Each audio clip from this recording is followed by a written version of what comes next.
Alors, en ce qui concerne l'exercice 3, de nouveau, là, je pense qu'on avait fait le premier ensemble. Donc, le cuivre, qu'est-ce qui lui est arrivé pour devenir Cu2+? Ben, donc, il a perdu 2 électrons. Donc, on n'oublie pas que les électrons, c'est des charges négatives. Donc, s'il perd 2 charges négatives, le bilan des charges, c'est qu'il sera 2 fois positif. Alors, de façon équation en chimie, on pourrait noter ceci de cette façon. Donc, on a Cu qui devient Cu2+, plus les 2 électrons qui sont partis. Donc, je les mets de l'autre côté de la flèche parce qu'ils sont partis. L'oxygène 2-, donc il était dans les exercices précédents, donc ça va être assez simple.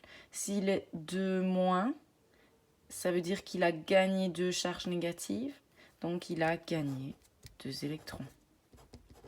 Gain de 2 électrons. De façon équationnelle cette fois-ci, on noterait l'oxygène. Et comme il les gagne, les électrons viendraient du premier côté de la flèche. Et de l'autre côté de la flèche, on noterait l'ion qu'il est devenu, c'est-à-dire O2-. Pb4+, donc s'il est 4+, il est 4 fois positif. Pourquoi? Parce qu'il a certainement perdu 4 électrons. Donc perdu 4 électrons.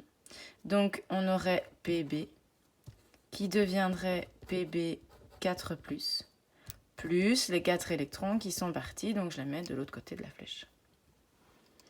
Ensuite, on a S2-, donc S2- a 2 charges négatives, donc ça veut dire qu'il a gagné 2 électrons, vu que c'est eux les charges négatives.